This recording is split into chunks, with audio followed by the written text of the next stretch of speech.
Hello. Welcome to our meeting today. I'm happy that at least some people have entered. In fact, this is uh, uh, try to restart or refresh the activity in the privacy interest group. So just to tell you, I asked around for probable contributions. There was nothing from the people who had contributed at earlier meetings. So um, it's only a presentation from my side, but I ask you to contribute whatever you can. And if you have some ideas or have something you would like to contribute, this is very welcome. Um, but I think actually we won't use up the whole time slot of which has been reserved for the meeting. Anyway, I would like to start then. I've prepared a agenda beforehand, which basically is very straightforward. So, and I've pressed just the presentation. What goes on? Yeah. So I've prepared some presentation. Since we're a small group, I don't think that we have to do a lot of let's say formal things. Um, so whenever you want to say something, I think as long as we're just this handful of people, you may just, yeah, like talk. Maybe if I'm still talking, probably raise your hands, but otherwise we can talk in a regular way without any formalities, I suppose. Um, so. So this, as you can see from the title, it's meant as a fresh start for a very good reason, and that is that we had a restart already. I will go into these details, historical details, then later on. So, um, so this is the introductory slide provided by RDA. I think this is everyone is familiar with these issues and what we're talking about. Um, and on the Connie has already distributed the link to the collaborative notes, so please use them for your ideas and everything else.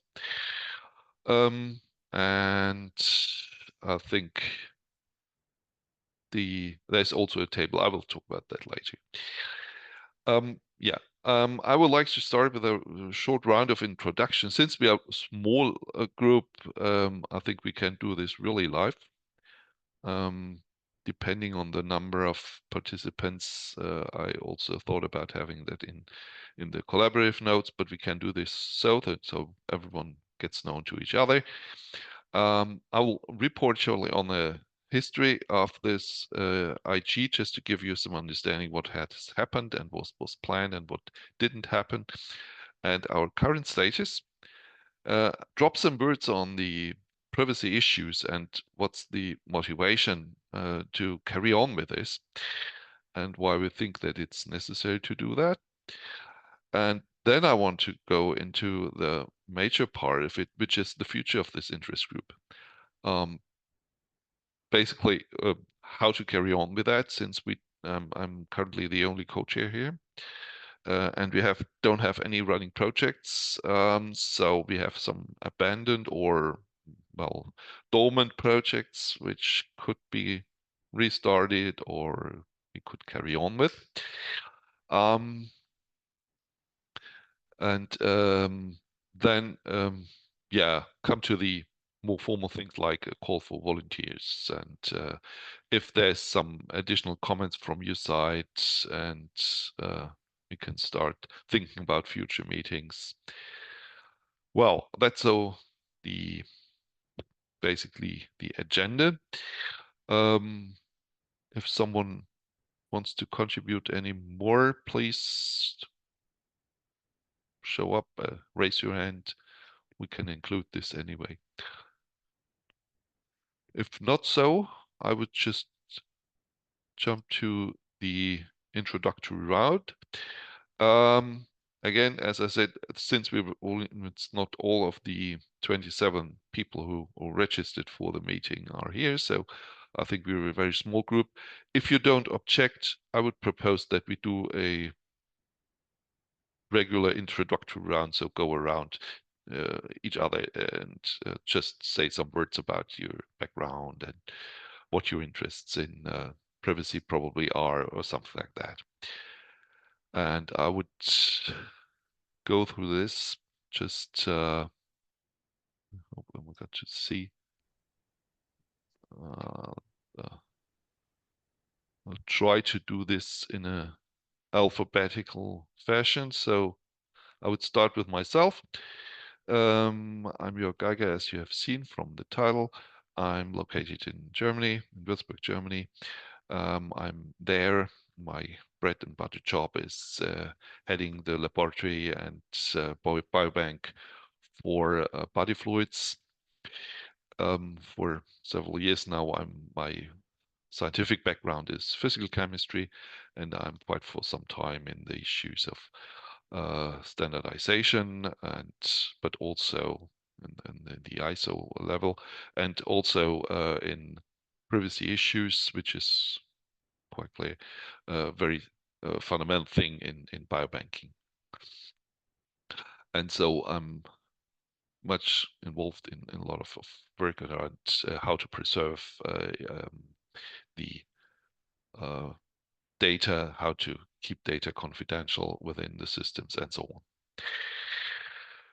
So then I think I hope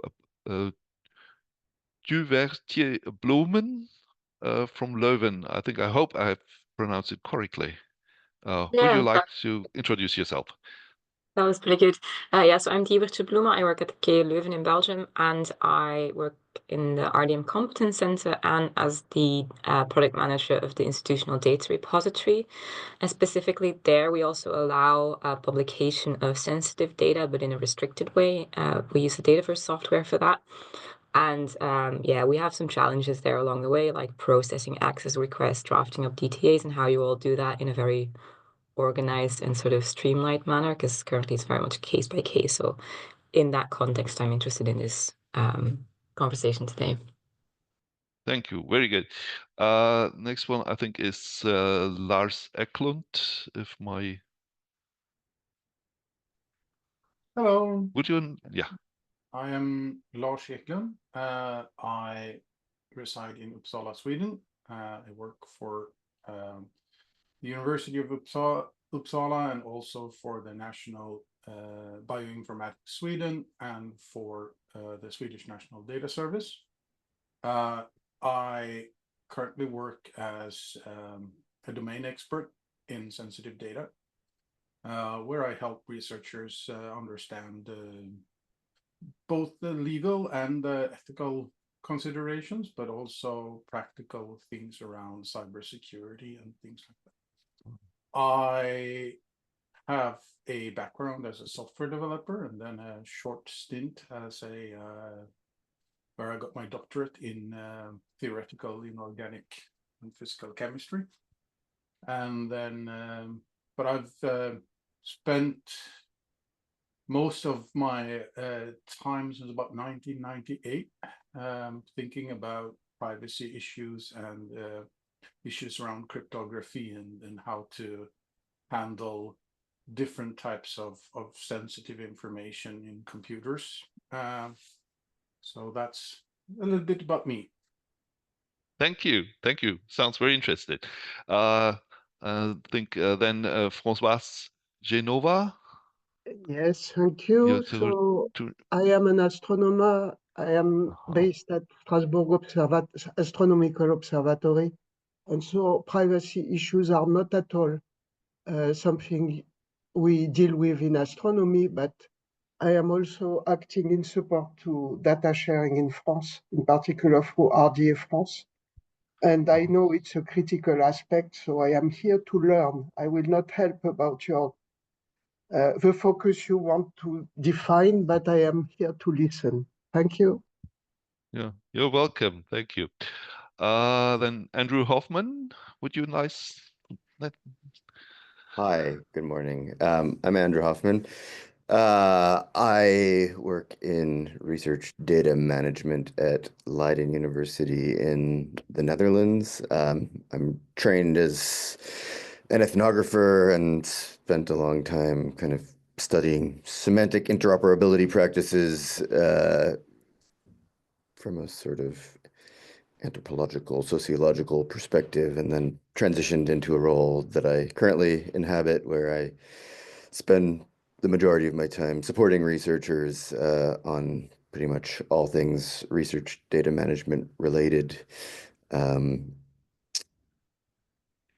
not officially a privacy officer or anything of that kind, but I sort of sit at a critical interface between the researchers in the two departments where I'm kind of embedded and various other parts of the organizational bureaucracy, including privacy. So I tend to do a lot of translation work, trying to find workable solutions, especially considering that one of my two departments is cultural anthropology and development sociology, where there is a lot of qualitative and ethnographic research, which should be no surprise to anyone here is not often a exact fit for what the GDPR expects of people when they're out in the field. So I'm mostly here to listen and see what is also important to the rest of you.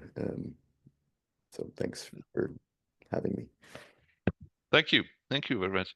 So I will now go for Susie Lavoie. Is it correct?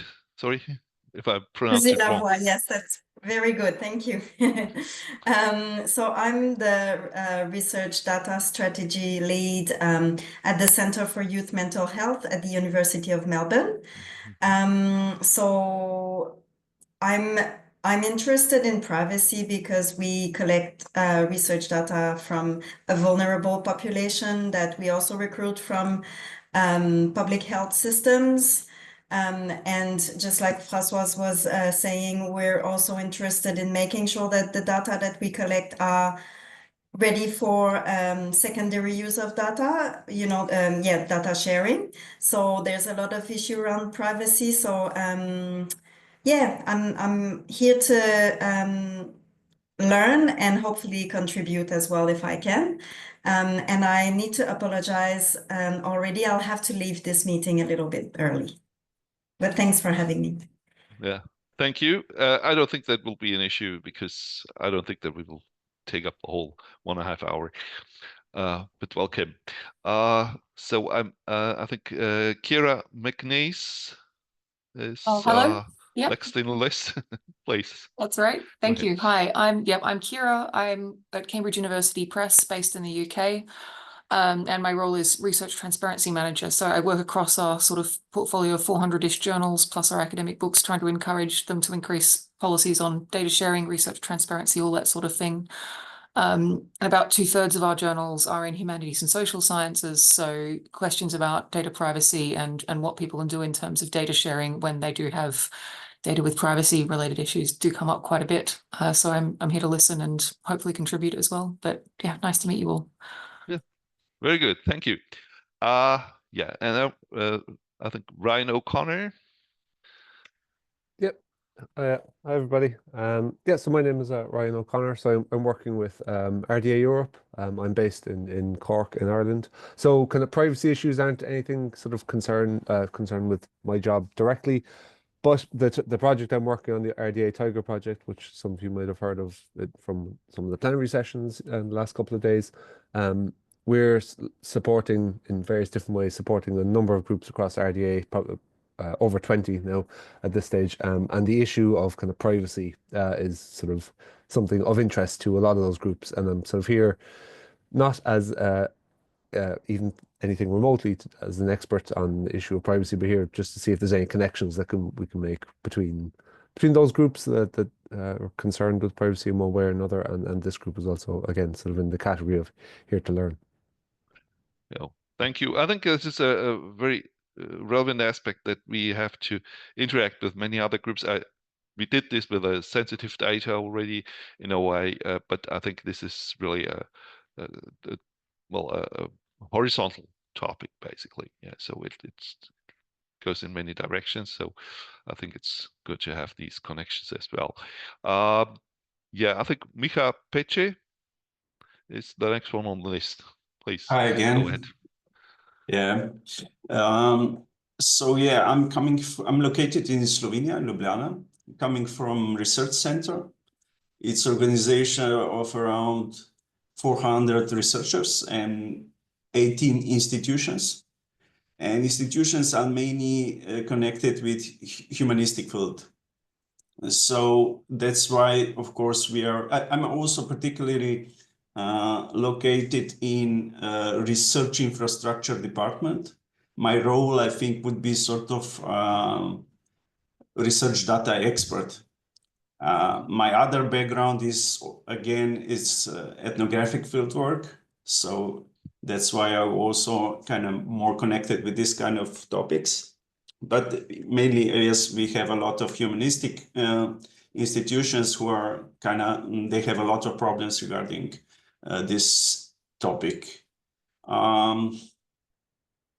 Yeah, we are also we have one repository, and now the main legislature national was changed, so that there's quite a bit of activity in this field. So now we are a bit more activated also, myself and my department.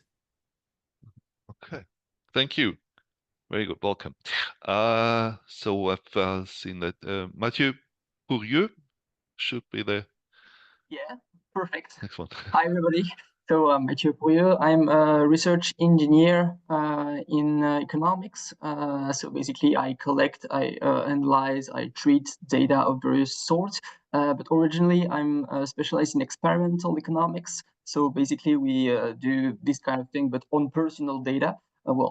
Depends on how you define pseudonymized or anonymized things. But I'm interested in privacy issue because I'm using personal data and a bit sensitive data. And so I'm kind of new to both RDA and my job. So I'm basically here to listen. If I can contribute, I'll be happy to do so, but I'm just a bit new perhaps to enter the big things. So well, that's all for me. Very good. Thank you. In the meantime, someone has come in, so just sort them in. It's perfect. It's not. It's right in the order of the alphabet. Janis Stebe, could you please introduce yourself? Hello. I'm from Social Science Data Archive from Ljubljana, and yeah, I'm sorry to be late for the No problem. No problem. for the meeting. But privacy is in social science, it's probably everyone knows, it's an issue. So we have a repository where we deal with this in different respect. Like we do certain anonymization when it's feasible, or we have a different access level for different type of sensitive data. So kind of probably many of you knows this principles of 5 safe principles. In a sense, we follow this model, but there are always, dilemmas and problems to decide what approach, what level of anonymization, what kind of decision to make. So I'm very interesting to follow what we will maybe produce here. Yeah, thank you. I think you mentioned already some relevant topics. We will go into that, and I'm looking forward having also your input on this. Sure. So I think it's last but not least on the list, it's Kosuke Tanabe. Will you please introduce yourself? Hello, can you hear me? Yeah, very good. Thank you. Okay, thank you. I'm Kosuke Tanabe from National Institute for Materials Science in Japan. My role is a librarian and a software engineer. I'm engaged in developing and managing a data repository in our institute, and our data repository is not currently relatively small, but the recent researchers deposited their research data sets more. And unfortunately, not all researchers and librarians are familiar with handling the sensitive data. Also, our data sets are mainly experimental data and publications, but no, not all researchers are familiar with handling the sensitive data such as their personal information. So, as a software engineer, I'd like to help the researchers and the librarians to handle to help them manage handle the personal sensitive information in our data platform. Thank you. Thank you. It's nice to have people from almost all parts, or at least different parts of the world. So this also gives a broader view on this issue, and so I think that's really a great advantage to have it. Since there are also legal regulations behind that, which may differ from country to country. So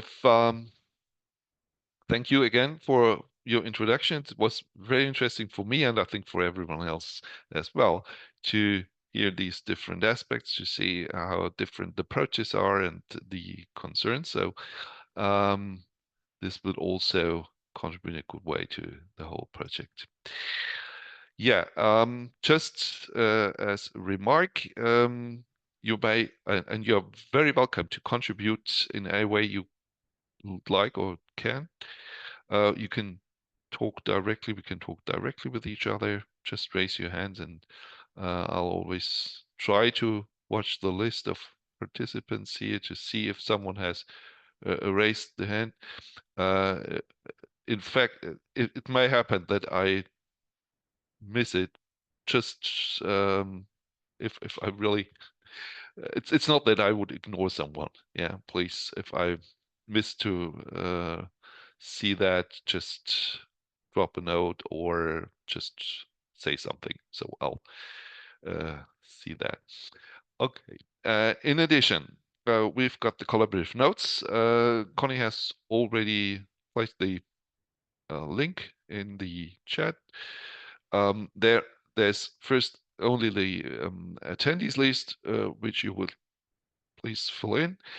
And below that, I've prepared some tables just to collect your issues, your ideas, your questions and things.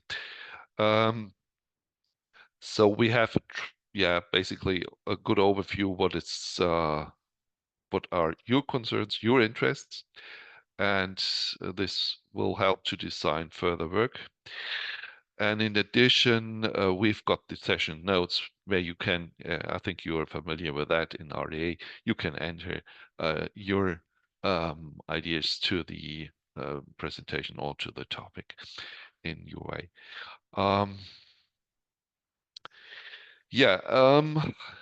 So what it's about. So we have the group is RDA privacy implications of research datasets. Interest group. We have a group page. This is the link for it. Just to mention it, the link to this presentation is also present in the collaborative notes in the heading somewhere. If you would like to look into that, yeah, you're welcome. The objective of the group, as stated, is to produce insights and guidelines from the community and for the community. And all research purposes, all situations where you got to think about privacy implications. Group chairs are Freya van den Boom and myself. Freya is not with us today. I hope she will come up somewhere later. Currently, I could not reach her, actually, I must say. So the original group, I think it was in a very early time. It was 2012, 14, something like that. I'm not absolutely sure. Well, it's quite some time back. Was this to develop a framework to how to manage human subject database, metadata set for privacy-related aspects in research databases, and about data management, and yeah, discuss privacy-related concerns within datasets. And from that derived a set of objectives that this group had. It was to improve the understanding of privacy issues, also including different stakeholder perspectives, and to drive a worldwide dialogue about privacy issues, in particular in the connection with the data sharing aspects. Also develop policies to maintain confidentiality of the data, have a framework, as mentioned, metadata for privacy aspects, and in parallel also dissemination, by building awareness of these privacy implications, and to give this ideas also to the other IGs and to the scientific community as such. And that gave the initial work plan to develop the frameworks, have a literature review of different views and understanding of privacy issues. They're setting up the principles and guidance for researchers, and also have a set of use cases to apply these principles, and then share these guidelines to the RDA for endorsement. If you would like to look into the original documents or the legacy documents, I'd say, of this working interest group, I've placed here the links to these documents. You can look into them. They date back, I think it was, I was wrong. I think it was 2007, the first issue. So I went wrong. So anyway, these are the documents. You can look into that, see what was developed and what not. Some of these are really stubs only, or not really developed further, but I think they could be a good basis to carry on with our work. Yeah, as I told you, this was a bit difficult situation. The whole interest group almost became dormant after the two people from NISO who started mainly the work here stepped back because their funding had expired. It was Bonnie and Todd.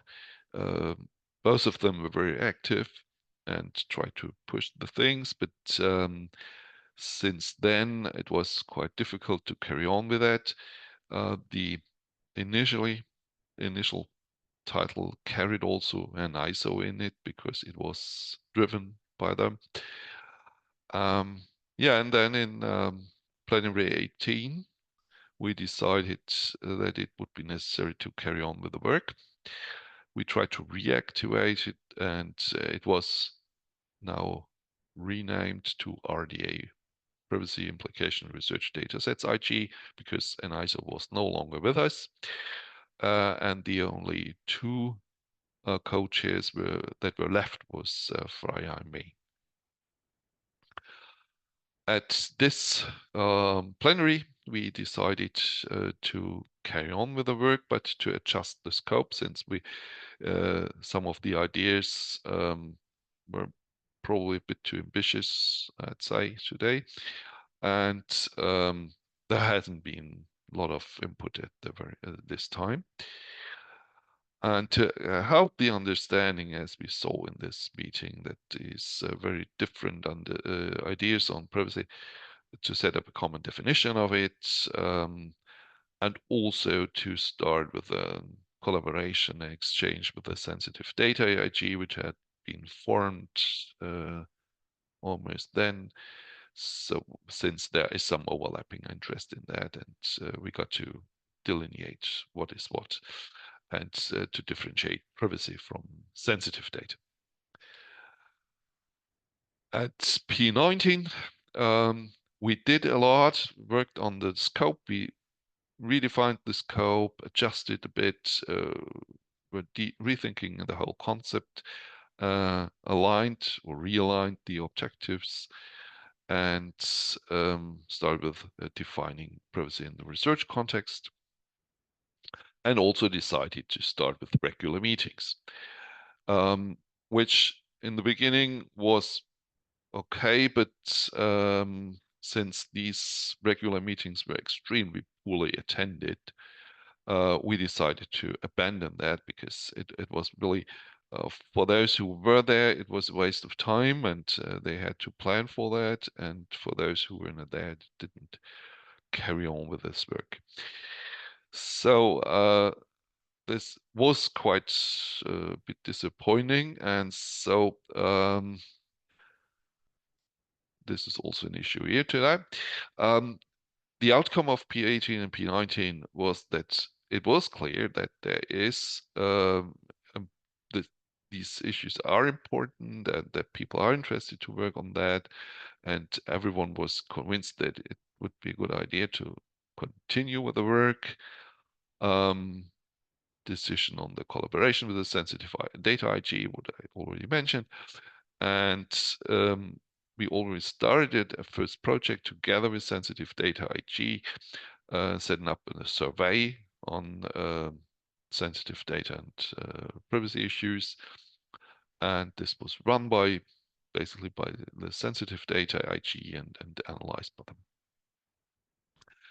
So this was the state, and we had the projects which were started where we tried to continue the legacy projects, the glossary on privacy issues, registry of laws and regulations, which was already started by Bonnie and Todd, and to compile an FAQ for privacy to answer relevant questions. And as first idea came up to do in a first step to develop later guidelines or best practices was to collect examples from the audience and from all the attendees on the pseudonymization of data and effective anonymization, and to show how this can be carried on. In fact, this was, since the meetings were not very well attended, it was not very successful then. But still, the problem remains. It's not that the problems have been solved in the meantime. So we still have the major problem that we have, and I think it also increases this problem. We have high dimensional data, and if you look into AI applications, so we have tremendous data sets here, and highly dimensional for individual subjects. And these are necessary to understand many of the questions and to solve questions of today in health, sociology, ethnology, economics, politics, and many more fields. sometimes, and that's at least my impression, and I share this impression with others in the field, that the criticality of the data and the criticality of high-dimensional data is not always really recognized. There's a clear need to assess data elements and dimensionality of the data with respect to privacy violations, to the risks of privacy breaches, and so on.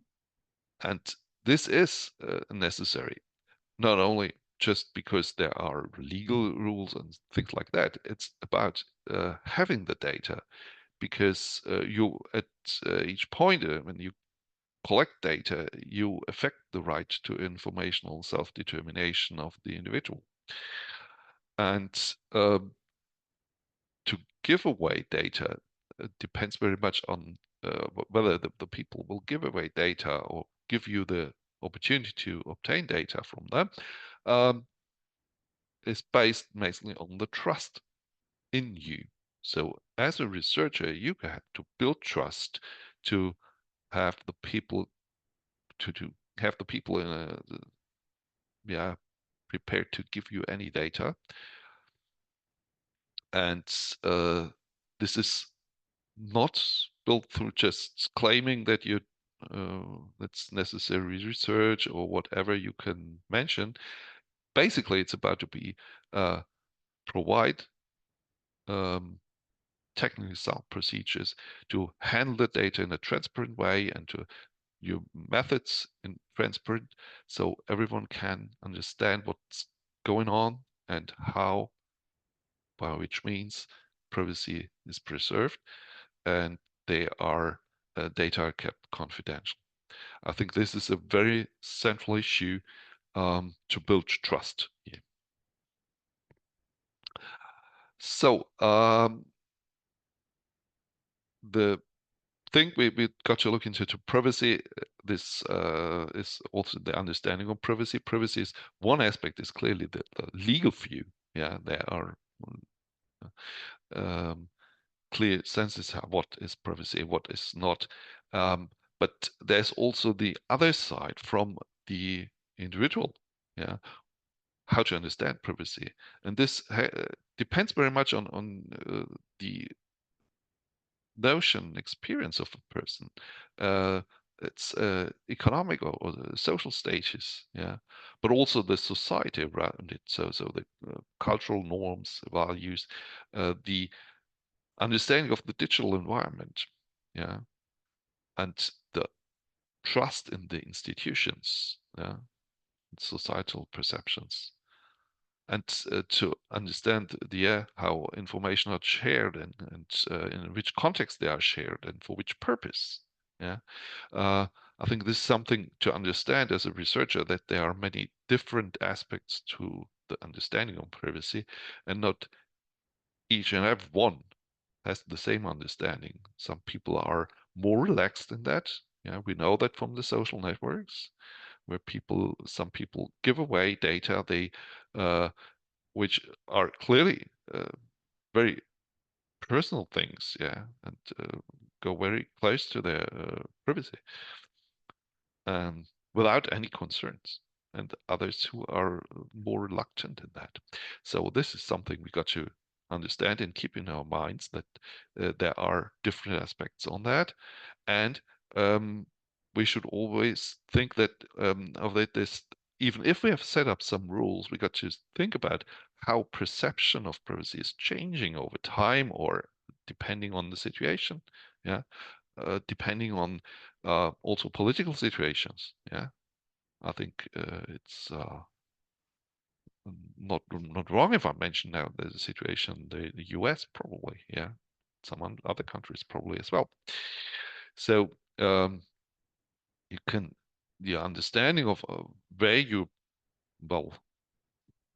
your privacy is infringed may change depending on your own needs, your emotion, yeah, your situation, but also on technological advancements, yeah. the ways and which data are collected and how. Also the information we receive for that, so through social media, your digital presence in the world, and also the public awareness, which changes, and at the same time globalization, data flows which go cross border, go in many different directions, where you probably as an individual no longer can really see and understand what's going on.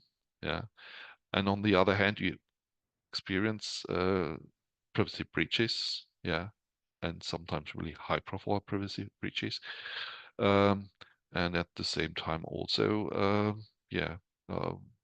more political issues like the surveillance or national security issues. So these are factors which affect your understanding of privacy and your feeling how whether it's right or wrong to give away data. This just is to give you some ideas from me. I'm sure you have your own ideas on that, so be free to share them. But I think we got to look into that and to think about all these aspects when you're talking about privacy. It's not only the legal view. So based on that, we got to think about a way to go. We've got the goals we set out in P19 and then P20. I think we can continue in that, and I now would like to ask you how you understand it, how you see that, what you think is something we should embark on, which you would on yourself contribute to or work with. So this is first the glossary. We thought this quite relevant and useful document. So to give a common understanding of the terms and to first collect relevant sources and then to analyze them and structure that and to see how understanding of particular terms is probably different even in different cultural or national understanding. Next one will be the laws and regulations registry, which has already started in a way, but since it was developed, I think in around 2014, 2015, something like that, it's clearly outdated. So if we want to carry on with that, we got to do a whole revision of that or basically a new start of it. But this is quite a lot of work, but with the advantage to have people from different countries and different places here. It would be really helpful because we would have a lot of different input in and different understanding. Then we've got the privacy FAQ. I think this was very much favored by many of the attendees at the meetings. But this is a two-sided thing. So we got to collect the questions. What are your questions or questions which have been asked to you or you have heard of? So this is one side. The other side is the answering of these questions. Probably we need someone who would moderate that. So this was again a question or call for volunteering. Then the best practice and example implementations for preserving privacy in research data. This is in first line. I think it's a literature review and checking whether sources also input from your side as far as you have already implemented things like that. And this could be worked on, but again, that's quite a lot of work. But we could also, if it's more relevant, probably extend on new challenges and embark on new topics like high-dimensional data, which always carry the high risk of re-identification of individuals and privacy breaches. Questions on distributed computing, how to carry out distributed computing without risking the disclosure of of data, and the AI applications which do need high-dimensional data, large amounts of data, but the AI tools also contain the high risk to be used or misused to do re-identification of individuals and to disclose information about individuals. So these are possible ways to go. That I haven't put any really concept behind them yet. It's just a collection of ideas. For the other topics above, there are already some first step done. I think they need a lot of revision and probably readjustment, but basically there's a starting point already present. Yeah, may I ask you in the round, would someone like to comment on that? Probably provide additional ideas, or please go ahead.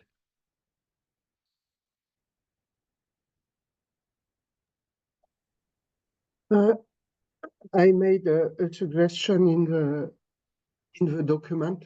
I also copied all these things so that people can vote in your table. So you know, RDA is very global.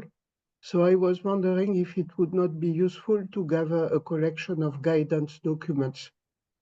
I know in France, people in different languages and so on, which would be relevant to the local context. In Europe, it's the regional context plus national. Elsewhere, it can be only national. And it's a kind of thing the RDA community can do because you have many people who are aware and you could do that. I see you have many collections in your, several collections already began, but I think people are looking for guidance in general. Yeah, I think this is a relevant point. The first thing is that people would like to have some help in how to, if they have understood the concept and understood the problem, and then they got to think, yeah, that's the problem, but what can I do now? Yeah, I think this is a very, very essential thing. Yeah, Lars, you wanted to, sorry, carry on.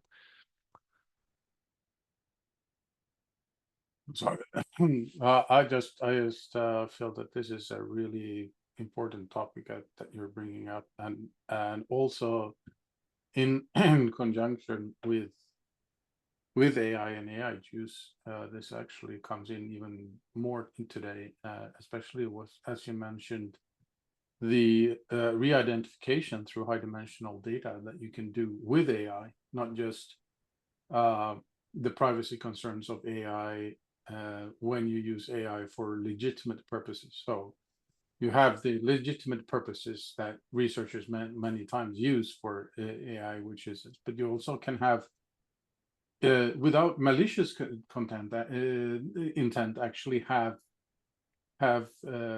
re-identification happening of your research subjects by just having this, but by running your AI, so to speak, it will find more connections than you can as a human being. So I find these topics very interesting, and I'm hoping to be able to contribute and help both with the glossary and the registry, and as well as, and I really liked what Francois said, that we need to keep reminding us that it is global, that we have many different languages, not just English or European languages, but many languages that need to be addressed to be able to disseminate this very important information to many people. I will yield to Mia. Yep.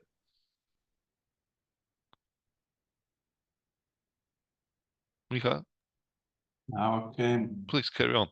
Yes, I wanted just to point it out also. I don't know here, it's especially in the field of anthropology, there's very big skepticism toward open science, particularly publication of research data.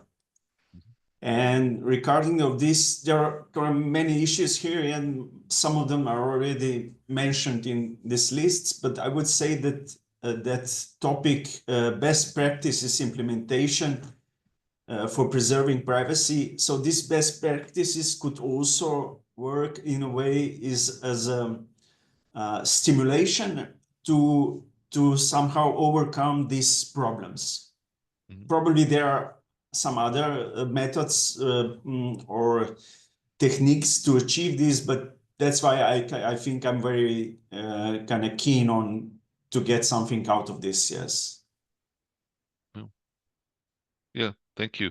I think we touched really on two major points now. So it's one is the different understanding in different regions of the world. It's not only language-wise, which is sometimes really an issue because the same term translated in another language has a different notional connotation. So it's probably in this field sometimes that the same term has a little bit different flavor. So I think this is a point to think about when you're setting up a glossary. So this would be an interesting aspect to this as well. Apart from the laws and regulations in different countries, but also the notion notion of privacy, yeah, or the understanding of privacy in different countries and different cultural contexts is I think very different because it depends also on your personal or cultural history. Yeah, sometimes people who were or vulnerable societies or so do have different concerns. So this is a very interesting aspect, and I think this could go into the glossary, but also in a way in a best practices story, because then we should really discuss also how to have a feeling when you are touching on someone's privacy. Yeah, when someone will feel what you're doing is infringing on their privacy. So I think this is something that got to be also addressed. And the second one, clearly, that we're setting up these practices, best practices, and concepts of implementation. I think this is something that needs a lot of input from those who are practically working. I must admit that I'm not involved in the implementation of these methods, just conceptualizations, but not really the implementation, which is quite a different story. I know that and I understand that, but so I'm not a programmer. I know a bit of programming, but I'm not a programmer. I wouldn't call myself a programmer. So yeah, Lars. So I was thinking, Sumiha was saying here, and we've been talking here about these things about the contextual dependence of privacy, and the fact that here in Sweden we have a very big problem where researchers promise the research subject that they will only be the ones that look at the data and whatnot, but that is not actually in accordance to Swedish law. So if a university produces data in Sweden, anyone has the right to request that data, and if they have a legal standing, they will get that data, no matter what the researcher promised or what they wrote in any consent letters or anything like that. It does not matter at all, because we have a law of public records, so to speak. And this, as soon as data is produced or handled in the universities, it becomes there. And there is definitely a very complex issue of keeping and providing privacy for research subjects in a setting where universities are legally required to share their data. So this is something that I don't know if any other countries have these type of issues, or if it's a bit unique to Sweden, but this is a very big issue in Sweden, that researchers tend to promise that they will do certain things, even in their ethical approval rights. They will write this, but this is not in a possibility to have. So they're over promising privacy, and yeah. Matthew has some. Yeah, Matthew. Yes.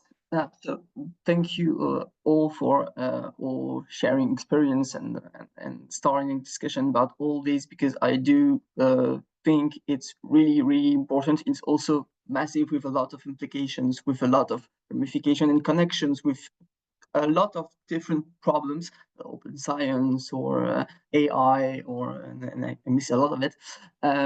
So I do believe it's really important, and we are maybe a bit not sufficiently numerous to address all things, but we have to start somewhere. With respect to what Lars said, in my experience, it's not in France. It's not. It's a bit complicated because we have a system of. How can I say that? I don't know the word in English. I'm sorry.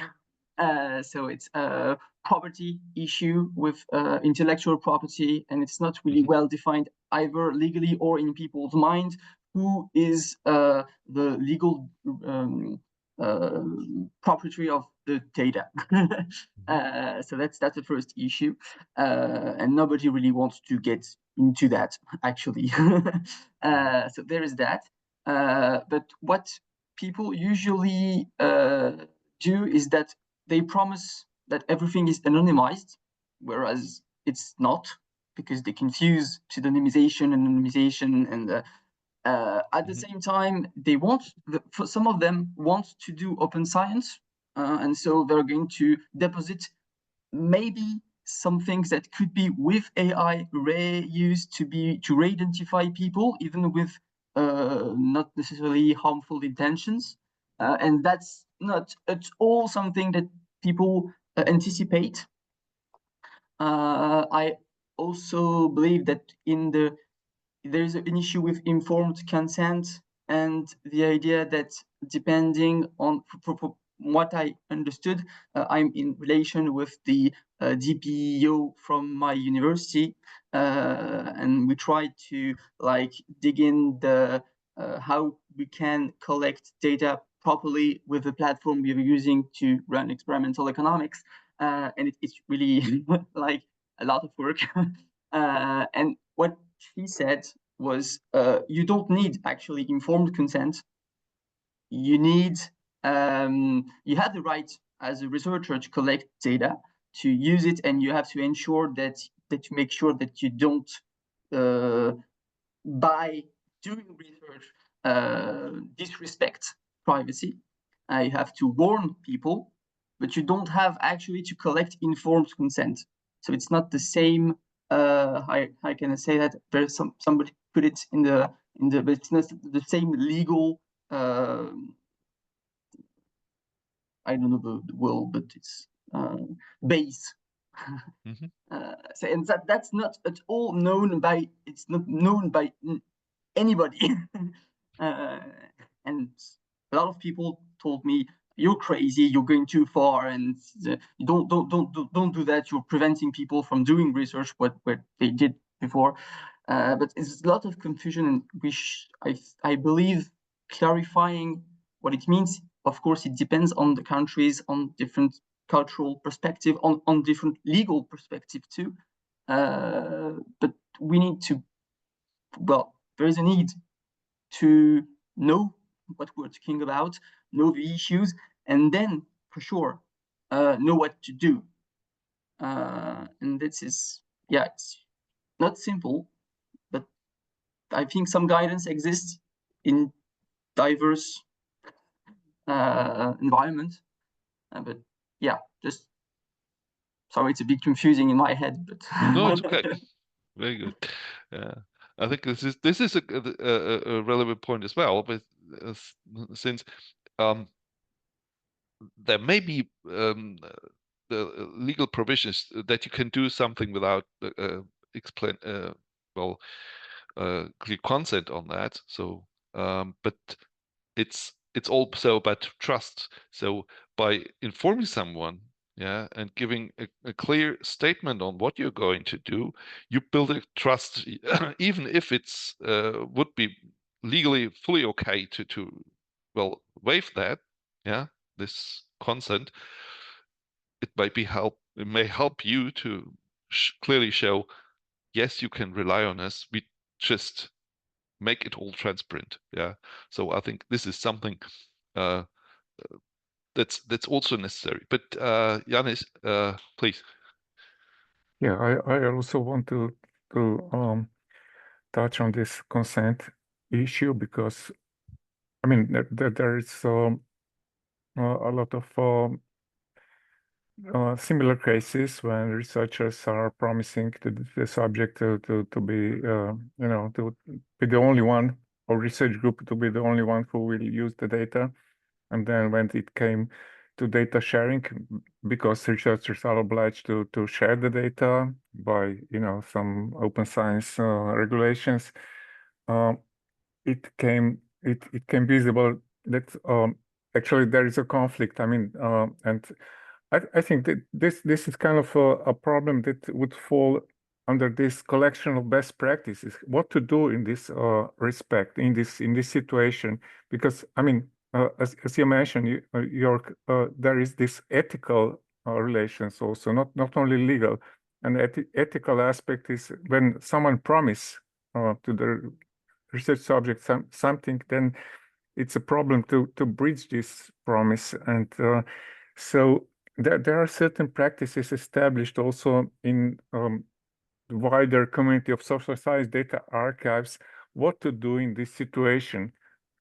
For example, there is, you know, if someone with research intent ask for access to the data, in a broader interpretation of this consent wording, he can be, you know, kind of considered as part of the research group. And then, you know, when he kind of comply to all the, you know, regulations regarding research ethics and so on, he can be granted access. And the other issue is also how to train and inform researchers to be careful when they write the consent. I mean, this ethical consent, what to promise, what not to promise, so that they can share data. So there is quite a bit of examples exist of best practices, let's say, how to deal in this situation. So this, I think, this could be useful to collect such cases and then build some, you know, guidance on that. I think this is an additional point. Gives an idea. We could also think about how to, yeah, well, say, probably not boilerplate, but kind of, but at least some framework for consenting. I think this might be also interesting for someone. Just as an idea, it came with your comment now up to me, because I think this is also a problem to many researchers to see how to, yeah, to inform someone, how to give an idea what's going on, what's the idea behind that, and also how to, well, to phrase that, to do the wording, yeah, so the research subject really understands what's going on. I think this is an issue that got also be kept in mind, that you have research subject, you have people you're talking to who are from different cultural or social background, or different places. You got to communicate what's all about that. And if you're just using legal wording, actually not everyone understands that. I think, at least to my impression, sometimes you got to be a lawyer to understand what's there in the informed consent, and that cannot be the idea behind that. You got to, I think, it got to be done in a way that everyone who reads that understands it and is convinced that it's correct. Yeah. So we could include something on that as well. Sorry, Matthew, you wanted to comment also. Sorry, yes, about the general topic of reuse of data that was originally collected for a particular project, and that the researcher is giving for reproducibility purposes, for instance.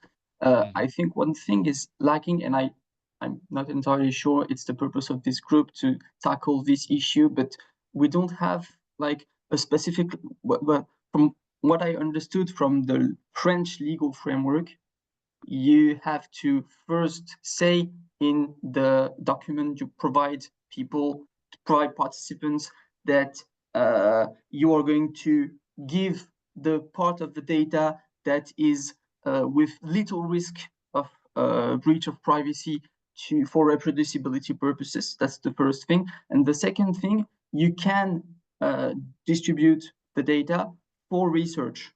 The problem is how do you guarantee that it's for research and not used for anybody else? Because it's on a public repository, right?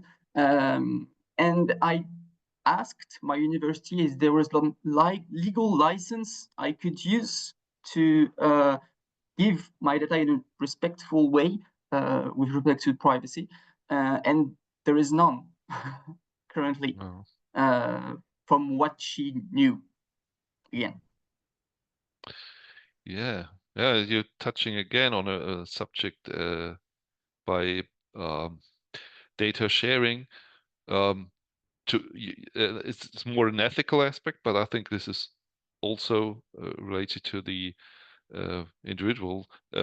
That's the dual use of data. Yeah, you cannot, if you cannot exclude that the data are used for a purpose which is not initially intended, and which might contradict the feelings or hurt the feelings of someone. Yeah, use for, let's say, development in military or in other aspects which are not always accepted by other people.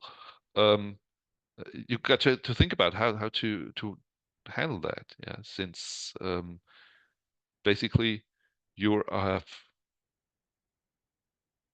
gathered a consent from someone based on some ideas and your concepts, and then later on the data are used for a purpose which was never intended, and which is in contradiction to the interest of the individual. This can become also an issue. Difficult thing that got to be thought about in the context probably of the consent as well. Yeah, Andrew, please. Hi.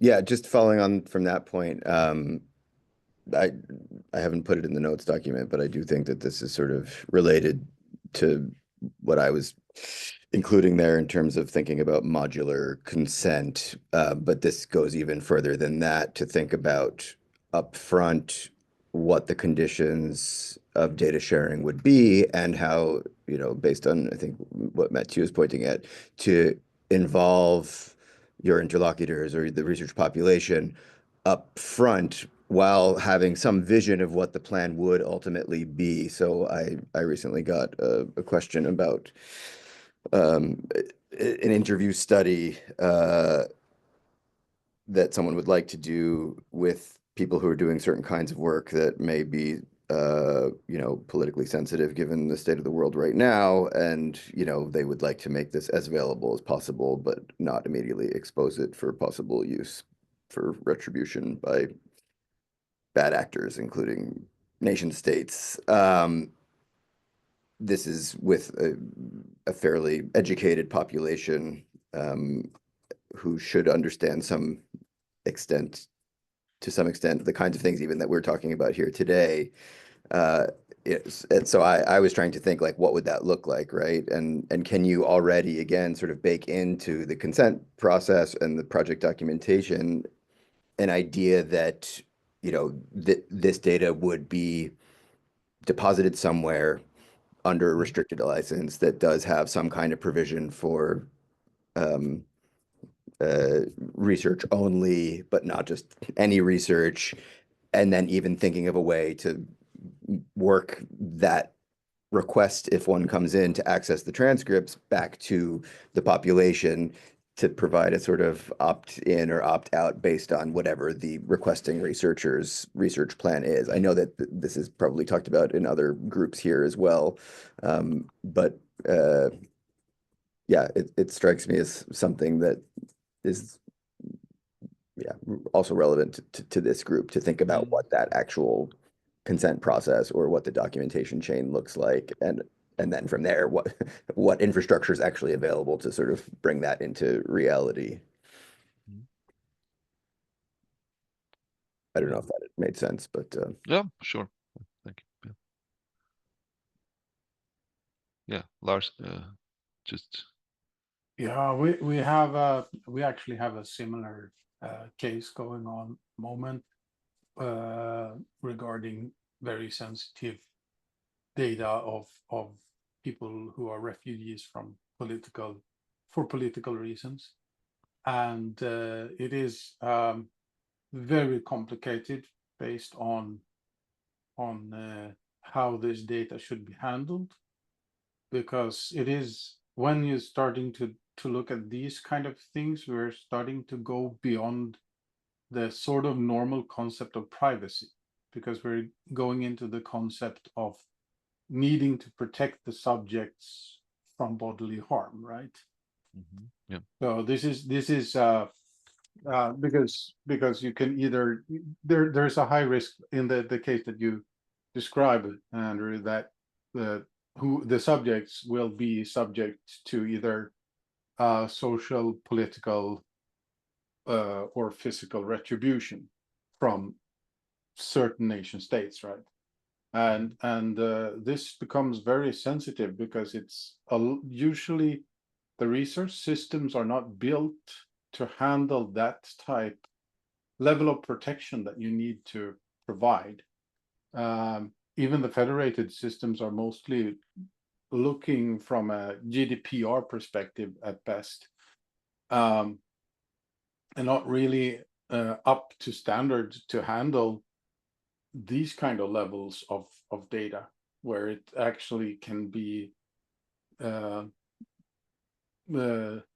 only privacy, but proper or sensitive, but proper security issues, where you might need to consider it as secret data even. Yeah. So this is a really complex situation that you're describing, but I really think that there's a huge need for guidance and collaborative work around the world to kind of make research available on these things so that we can lift the topics, but to really safeguard the research subjects in these cases, because the research subjects are usually very vulnerable. No. Very good. Yeah, thank you for the statement. I think this we won't be able to solve all of the points we mentioned yet, but we got to make a start. So I've put here some of the. So if I hope that there's no other comment on that. So I'll carry on first. So yeah, put together some proposal from what you told, what already here, what could be embarked upon. That's the vocabulary or glossary of the terms. We could think about how to make this also in a way multi-language compatible. So this could be really helpful, yeah, if you could have the same term in different languages to see if the definition or understanding is equivalent. And the other one is the FAQ, which I've already mentioned. Seems that it's would be a very necessary thing. And then we come to the question of yeah, best practice. And so from what I got here is really also a point that the terms of anonymity are very different understood, and I think there's not always really a good concept of what anonymity in data really is. Actually, in my understanding or my feeling is that you cannot have real anonymity, because this would mean that there's no way to come back to something. That's basically, it would be well, if you would yeah, artificially generate data, they would be anonymous, but because there's no actual subject behind that. But as long as there's a real subject behind that, they cannot be anonymous. So what we probably got to talk about is yeah, sort of, I would call this now gradations of anonymity. Yeah, you have got a low level or higher level or extreme high level of anonymity, and it may also depend sometimes on the kind of data and the kind of question we're asking, which might also be a risk to anonymity. So this could be something we could look into and try to identify levels and how to characterize that. It could be part of the best practice to say, to give someone the chance to assess how anonymous are my data. Could be really a challenge. I don't say that this is an easy task, but I think this is something that could be really helpful for many researchers who are not really involved in these questions of data privacy, and which is lacking. I understand that what at least I think I get this from Janis mentioning some procedures in the social scientists, that there's also already some sort of a concept and some idea behind that. So this might be really a good starting point as well. And that's, yeah, and then the best practice is how to carry out this, yeah. So to make data pseudonym or anonymous in a way, at least in a certain to a certain level. Yeah, and then I think this might be something for a later point, or if someone can contribute to that. I must admit I am not very good at that. That's the technical part in it, how to do data analysis, high dimensional data, but at the same time keeping the data safe and from any privacy violations. This is a topic, this is essential, and this is something that's I think relevant to many fields, but this requires really a very elaborate technologies. I don't know if someone is already familiar with that in that extent. Otherwise, at least we could look into the literature and see what's already done and what is available on that, and then probably at later time point invite people who are really involved in these procedures to share their knowledge and their experiences. Yeah. So that's basically what we're now at. So indeed, we have the impression we really used up the time. I didn't expect that, but it's a very lively discussion, and I'm very happy about that because it shows that there is fundamental interest in doing that, and there's a lot of activity. I'm really happy about that. Thank you very much to all of you for your contributions. It's wonderful. It's motivating also to carry on with that. Wonderful. So if I would now ask you to share in the collaborative notes what you would like to work on and to what your ideas would like to really dedicate time and efforts in. So we can work on that and effectively produce something for the research community. Yeah. So just a call for your participation. I will do my best to support that and also give my input and provide documents and everything. But I kind of do this on my own. Yeah. So I would finally ask you, would it be feasible if we would have, I think it keeps people at bay if we always have, if we have regular meetings, apart from the plenaries of RDA, because otherwise it's, I think it's less effective. So could you show by raising your hands if you would be ready to attend to regular meetings? So I'd say monthly, probably. Yeah, let's say at a certain day in every month, or we can also decide this case by case if it's difficult with vacation or holidays or stuff. So at least the first 3 ones have shown up. So I would ask the others as well. I'll send around for first meeting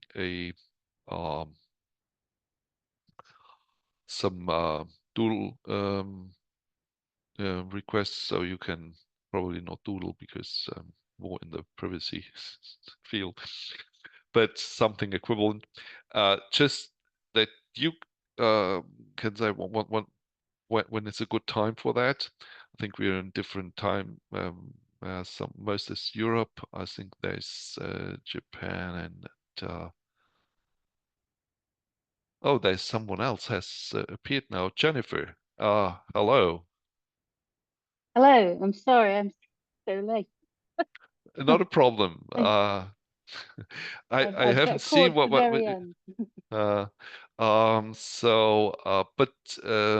Please have a look at the collaborative notes. You can also look in the presentation I gave. So feel free to look into that, and would be great to have you in here. So that's, I think, great if more people attend to that. So please, if you haven't done so yet, please enter your contact and names and so in the collaborative notes. So we have a little bit an idea who is already involved in this group. Because I will send out messages to all addresses listed there. Yeah. To have you in a sort of working group. So I think we will have regular meetings. I do grateful for a good time to this. There's another comment. Yeah, good point. In some region of this world, Easter is a holiday and many people will probably be away. Yeah, like in 2 weeks or so. Yeah, see to that. let's have a very close to this meeting, next meeting. Or another question, maybe someone has already decided if you would like to be a co-chair here to help with organizing things on one hand, and the other hand, not always have probably time to attend to some meetings, as is surely for the P25, because I will not be available then. So please step forward, someone who would like to do the co-chairing.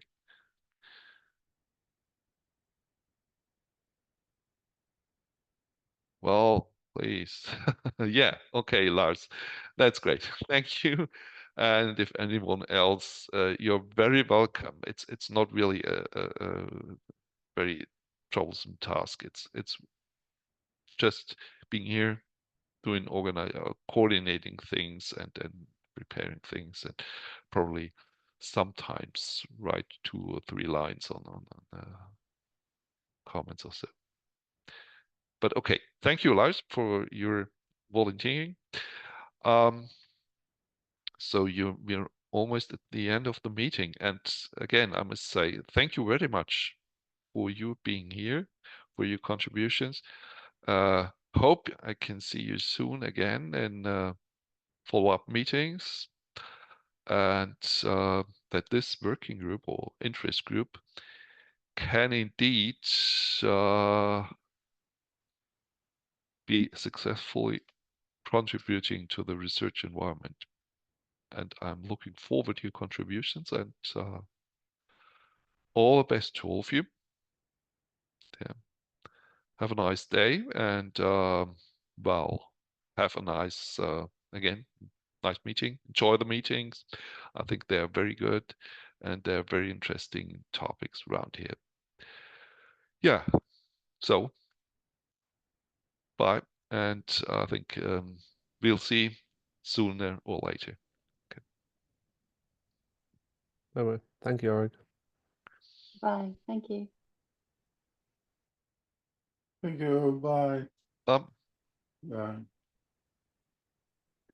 I just want to say I really think it's great that you've been driving this privacy so long that you have. I've seen you in many of the plenaries, and I really commend you for sticking with it and pushing it, because it's such an important topic. I'm really happy that you've Thanks a kept it lot. going.